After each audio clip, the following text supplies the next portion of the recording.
What's up, BlisstOut Network? We're recording. Hear a little bit of music. This is something that Greg likes.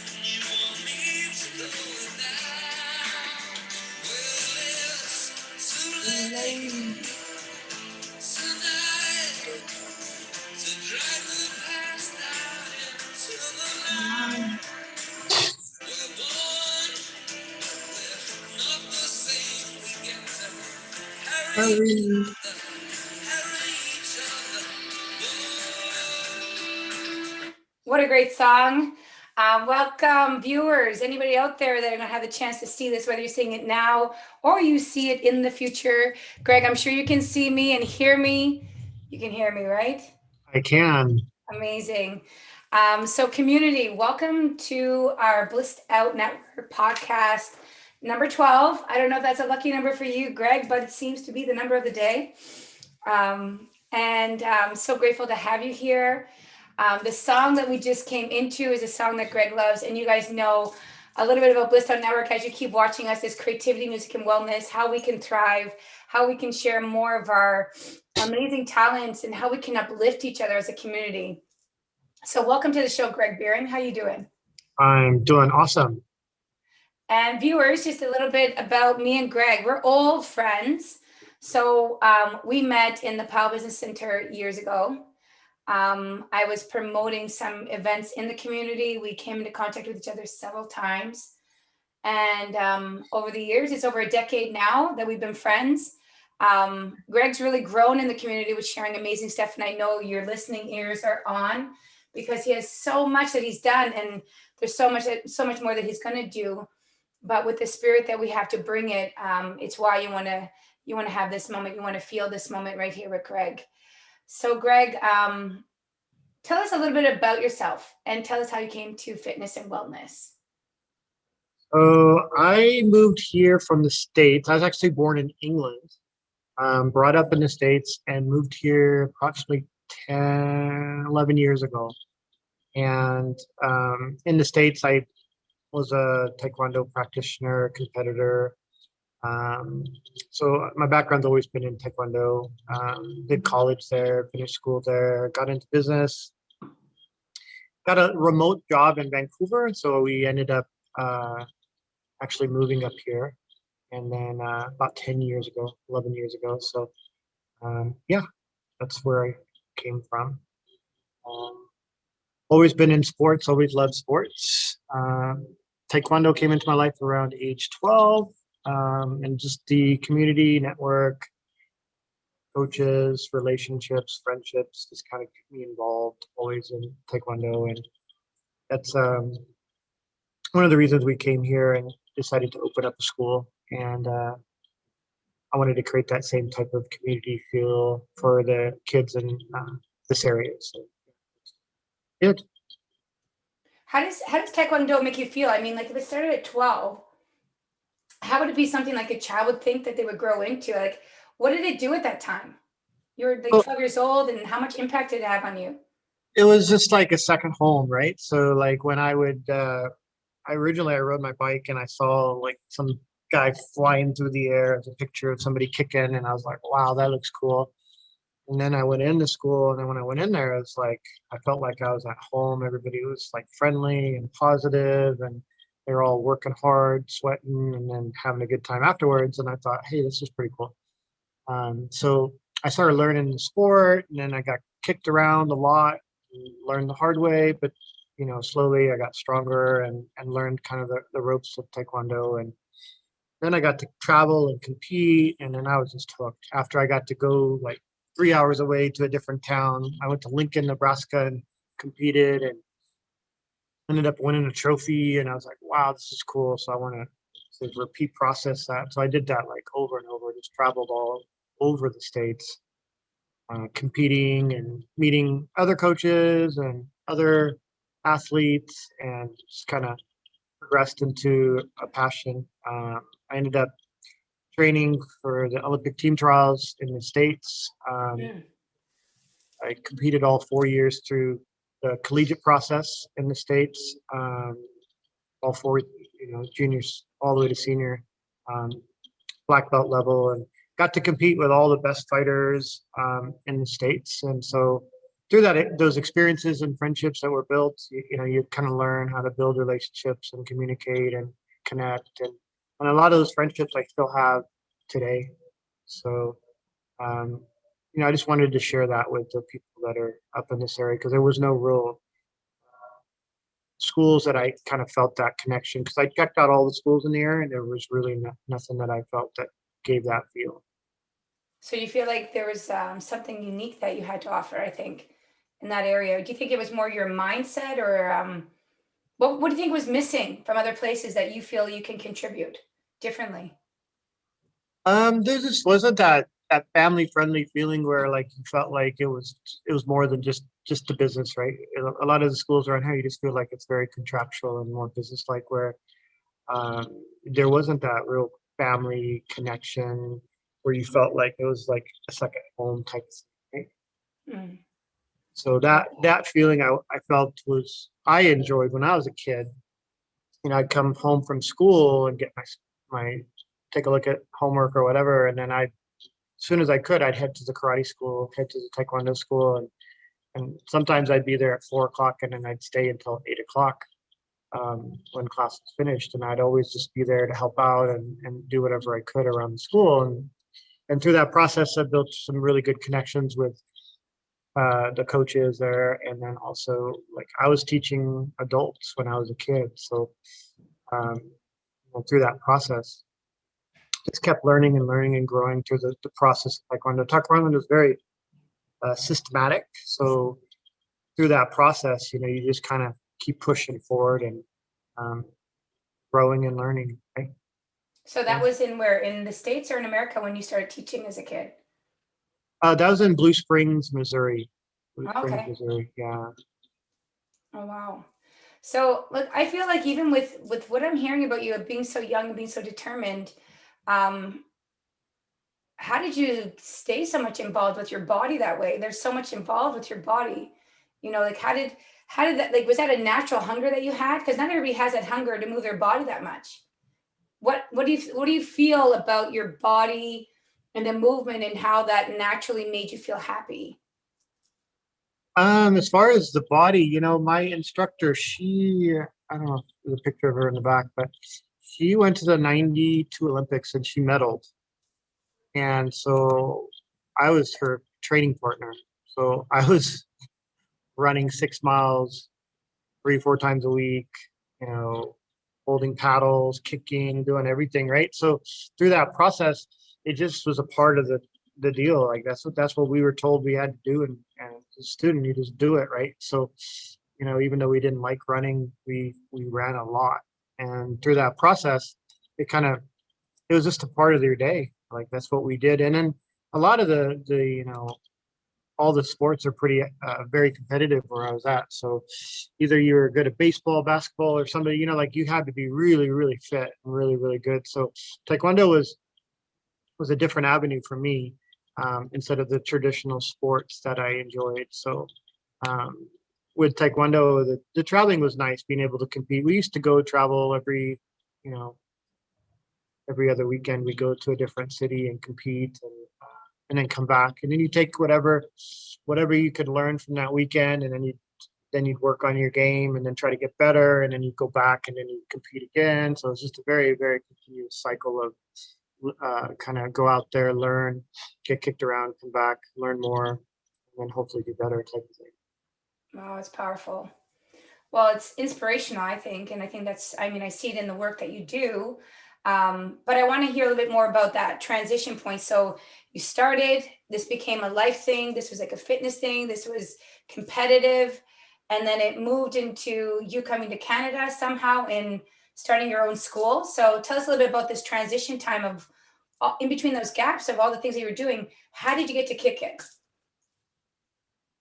How did we get to kick it? So I think what happened was, I spent a lot of time with my coach, and we'd be drinking beer after class, like, and I'd be sitting there learning.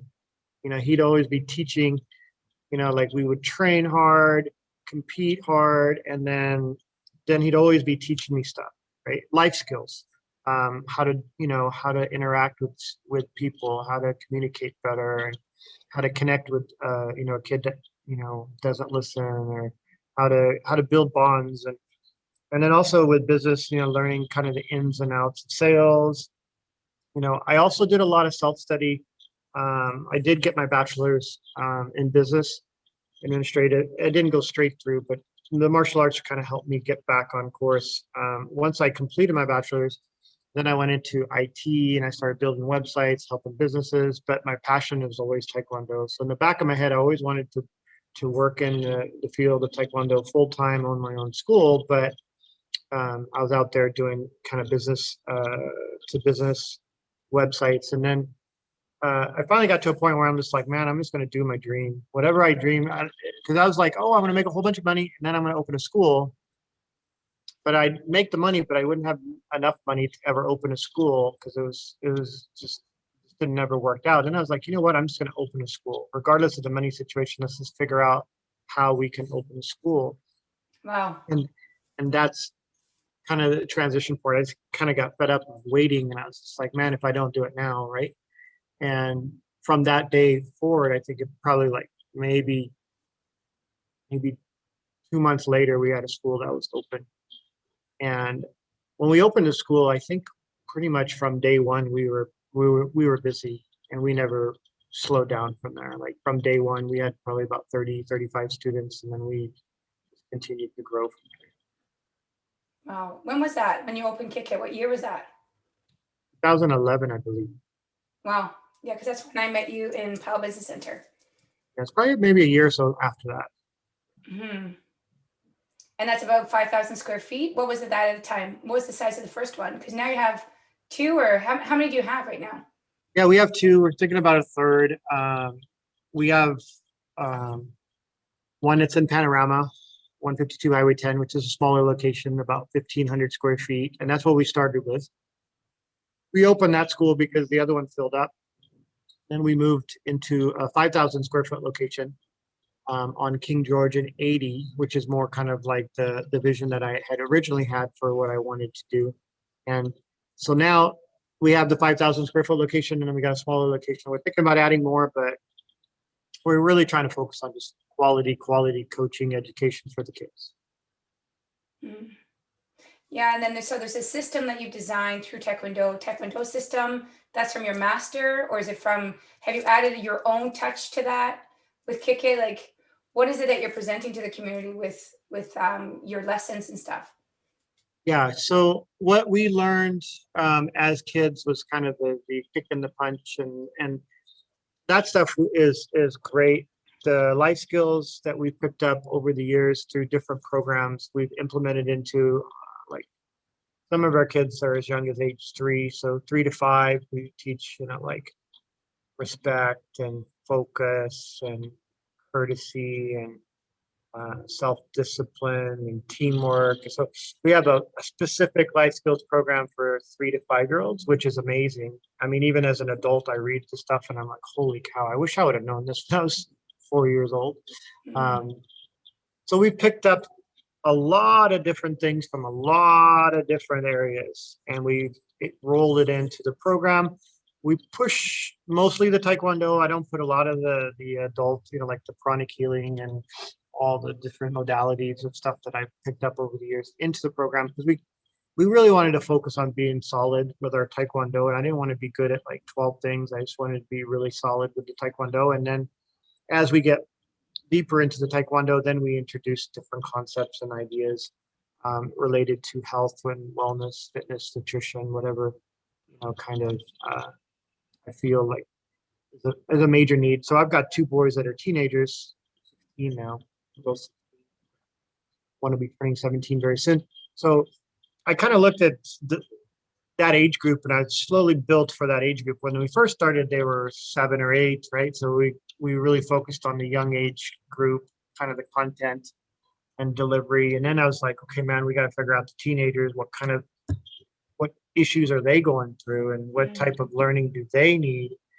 Now we're transitioning into some of the adult programs as well. So we're getting ready to go into ladies fitness, areas. So yeah, That's we amazing. picked So up a that's like, lot of that's that lot of stuff. inspiration. Sorry, the Yeah. inspiration that you have really started with your own family life. Sounds like it. Your kids inspired you to how to lead, how to execute, and then also how to be a part of growing in the community that way. Yeah, 100%. Yeah. I can relate to think that. I think Myself that too. we have to take care of our kids, but not only my kids. I look at, friends' kids and stuff like that, and even our students are like our kids. So um, kind of like extended family type of thing. But yeah, it definitely started from a home base for sure. I love it. Yeah, I can totally relate. As I said, it's kind of where I've always been traveling with my boys. I really appreciate that. You talked a little bit about your training, and I really like that you're stressing upon keeping it general with your Taekwondo. But I know you as a friend, I know you as a healer, and I know you as a very educated person. So what made you so motivating and positive? It's like you talked about coaches, your peak stake training, coachings with your TKD instructors. Um, and then also your education with the motivating and the positivity. You got your bachelor's, Tony Robbins, pranic healing, fifth degree. You're a fifth degree Taekwondo black belt. Is that what you are? Correct. Yeah. Wow. How many years does it take to be a fifth degree Taekwondo? So it takes 4 years to go to black. After that, in order to go from first to second dan, it takes 1 year. It took me 10 though. And the reason it took me 10 is because I was competing. So once you get your black belt, you can compete at the top level. You don't have to be any higher than a black belt to compete at black belt. So for 10 years, I traveled and competed all across the states. Where other people were going up in levels, I was just going to compete at the next tournament and trying to get in front of the best fighters. So after that, it takes another 2 years to go to second dan or third dan. So you're looking at 4, 5, 6, 7, 8, 9, 10, 11, 12, 13, 14, 15 years approximately. Mm. If you stay on course, and that means you don't go away for college, you don't take a break, you don't get sidetracked, and you stay on course, right? So I obviously I veered off the course a couple times. I went to the University of Missouri to study psychology when I was younger. Um, Came back, then I got out of Taekwondo. I went into kickboxing and I started doing kickboxing. So I was in and out of Taekwondo, but the majority of my life I've been in Taekwondo. So yeah, And takes I think we should stress a little bit upon, um, you talked about the other healing modalities that come with Taekwondo. Myself personally, from doing yoga, my my healing power opened up. You do talk about pranic healing. Tell us a little bit about that experience, because I've been a huge fan since I met you with Master Choa Kok Sui Ling and the benefits to those practices, the mindset of those practices. But there's a ton of viewers that'll probably tap into this and know, wow, you got Taekwondo, you got your black belt, you got this fifth degree.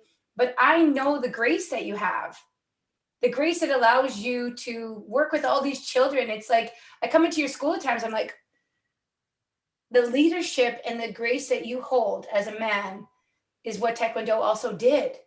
Talk a little bit about your healing and pranic healing, because I think that's a really important thing that you have. yeah. So a lot of my friends, they've had double hip surgeries. They're younger than me, right? Type of thing. They've knee surgery. Multiple knee surgeries. So a lot of people have a lot of injuries, and it has a lot to do with the training. And the training, at a very high level. I mean, you're running, you're pounding, you're kicking, you're day after day after day after day, you're pounding, takes a big toll on the body.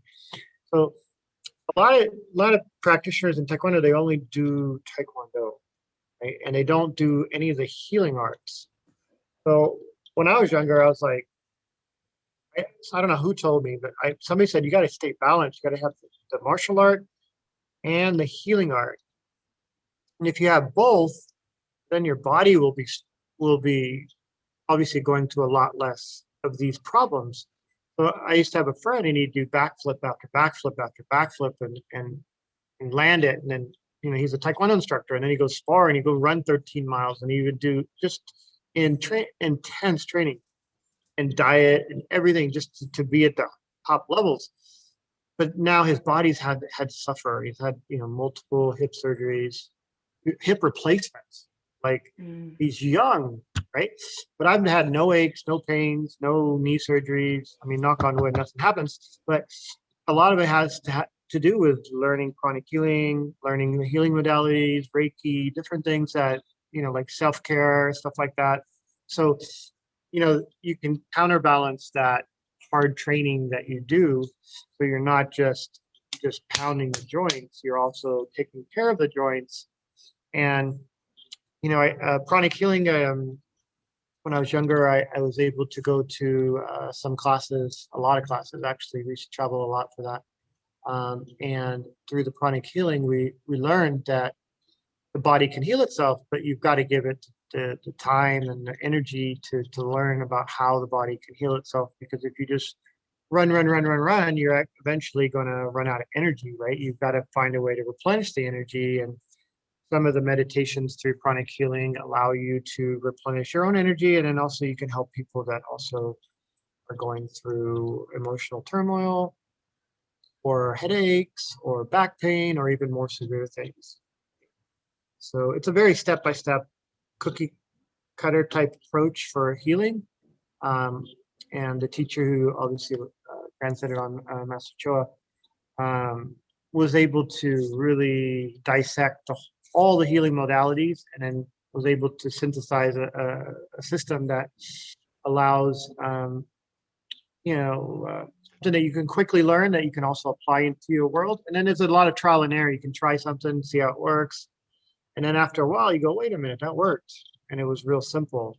And you do it again and again and again, and you start to figure out things, and you start to see energy patterns in other people, and you go, oh, that's why this is going on in their world. So, and also yourself. So you can, it's really, it's a journey, but when you first take chronic healing, you actually learn about it and you go, oh, wow, this doesn't make any sense at all. This isn't true. And then you test it. And after testing it, you go, hey, wait a minute, maybe there's more to this body and energy system than what meets the eye. And as you dig deeper into it, then you start getting your system cleaner and cleaner. And then you go, oh, wow, my headaches don't show up anymore, because now I'm